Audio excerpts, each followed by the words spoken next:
Hello everyone. आज हम लोग एक बहुत ही इंटरेस्टिंग टॉपिक डिस्कस करने वाले हैं जिसका नाम है IPC section 53 punishment. Indian penal code 1860 1860 भारतीय दंड संहिता सेक्शन 53 पनिशमेंट, और इसको हम लोग कहते हैं हिंदी में दंड। तो इस सेक्शन में ये डिफाइन किया गया कि जैसे जो भी अन्य सेक्शन या अन्य एक्ट में सज़ा दी जाती है वो किस माध्यम से दी जाती है, क्या प्रावधान है उनका। तो उन माध्यम को मतलब उन प्रावधानों को इस सेक्शन में डिफाइन किया गया है जिसका नाम है आईपीसी की सेक्शन 53 पनिशमेंट, और हम लोग डिस्कस करते हैं इसको। सबसे पहले इसका एक छोटा डेफिनेशन बताता हूँ आपको। The punishment to which offenders are liable under the provision of this code. इसमें 5 मतलब पॉइंट है, जो 5 पनिशमेंट डिफाइन की गई हैं अलग अलग सेक्शन में या अलग अलग क्राइम में जो भी होते हैं उस पर किस माध्यम से सज़ा दी जा रही, तो वो इसमें दिखाया गया बताया गया है कि किस माध्यम से आपको सज़ा देनी है। तो सबसे पहले लोग जो पहले आती है वो आती है लाइफ इम्प्रिजनमेंट, यानी कि उम्र कैद। उर्दू में इसको उम्र कैद कहते हैं, हिंदी में इसको आजीवन कारावास कहते हैं। तो जो आजीवन कारावास है उम्र कैद, वो आपको किस किस सेक्शन में मिलेगी, वो आपको मिलेगी सेक्शन 376, सेक्शन 124A, सेक्शन 121। इन सेक्शनों में जो सज़ा दी गई है, जो मतलब इनकी जो पनिशमेंट है वो लाइफ इम्प्रिजमेंट है, उम्र कैद। तो ऐसा बहुत लोगों का मानना है कि उम्र कैद जो है कि 14 साल के लिए होती है या 20 साल के लिए होती है। ऐसा कुछ नहीं। उम्र कैद का मतलब होता है for the rest of the life of person who in imprison, मतलब कि जिसकी बची हुई जितनी भी जीवन का समय है वो कारावास में बीतेगा। मिनिमम उसमें 14 साल है, तो मतलब उसका जो भी जीवन का बचा हुआ समय है वो जितने भी साल का है, उसके जीवन का जितना भी आगे का समय है, अगर वो लाइफ इम्प्रिजनमेंट में यानी कि उम्र कैद में सज़ा पाता है, उसके जीवन का जितना भी बचा हुआ समय है वो जेल में जाएगा। उसमें अलग अलग चीज़ें हैं कि उसको और भी चीज़ों में अलग अलग सेक्शन में डिफाइन किया गया है कि अगर उनका बिहेवियर अच्छा रहा जेल में या उनका नेचर अच्छा रहा, वो और चीज़ों जेल में बहुत अच्छा करते हैं, तो चीज़ें हैं कि उनको अलग अलग उस सेक्शन में बहुत छूट भी मिलती है। जैसे 26 जनवरी और 15 अगस्त को इन लोगों को इनके बिहेवियर पे रिहा भी किया जाता है, पेरोल मिलती है, फेरोल मिलती है, ऐसी बहुत सारी चीज़ें हैं। बताता हूँ आपको लाइफ इम्प्रिजन में। तो for the rest of a life of person who is imprison, जितना भी समय बचा हुआ है जीवन का उसके लिए कारावास, इसको ये कहते हैं कि लाइफ इम्प्रिजमेंट है। इसमें सेक्शन 53 जो डिफाइन करता है commutation of sentence of imprisonment for life. इसका सेक्शन एक है IPC section 57 fraction of terms of punishment. इन सेक्शनों में इनकी अवधि कैसी होगी, मतलब कितना टाइम पीरियड रहेगा, कैसी सज़ा होगी, कितने समय के लिए रहेगी, वो सब डिफाइन किया गया है। तो आप पढ़िएगा सेक्शन आईपीसी सेक्शन 55 और आईपीसी सेक्शन 57।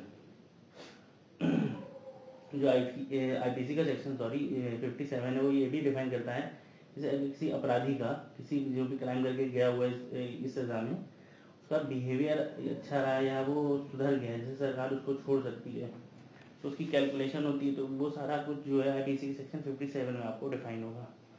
तो ये है हमारी लाइफ इम्प्रिजमेंट यानी कि उम्र कैद, हिंदी में इसको कहते हैं आजीवन कारावास। फिर आती है डेथ पनिशमेंट, इसको हम लोग कहते हैं सजाए मौत। सजाए मौत की सज़ा होती है, इसको हम लोग कैपिटल पनिशमेंट भी कहते हैं, डेथ पनिशमेंट को कैपिटल पनिशमेंट।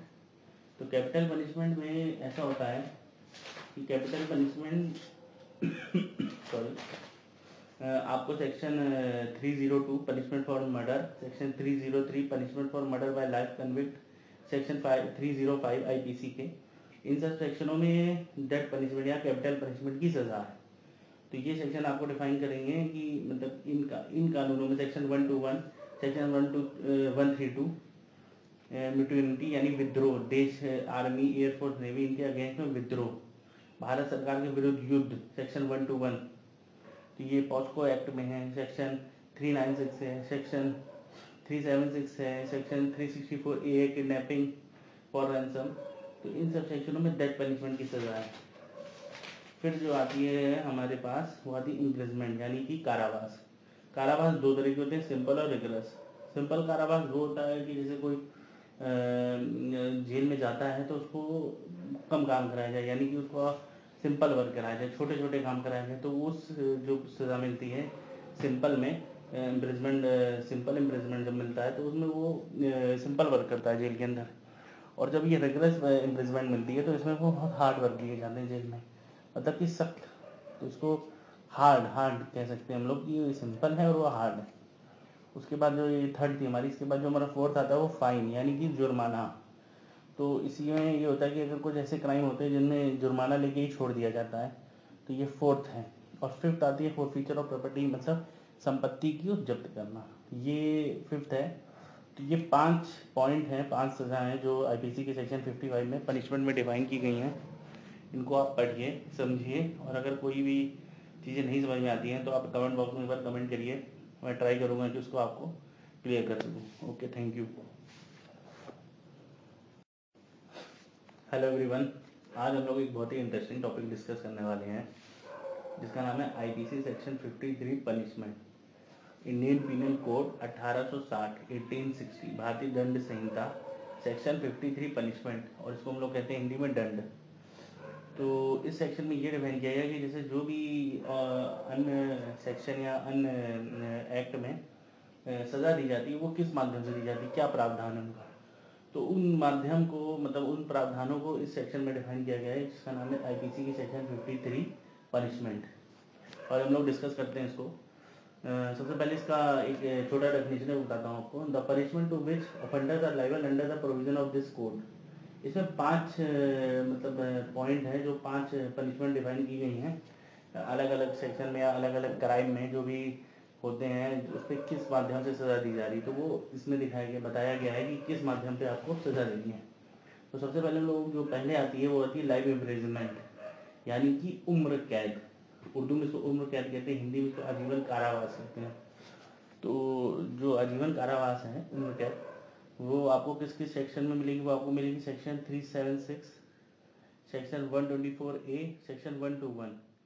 इन सेक्शनों में जो सज़ा दी गई है, जो मतलब इनकी जो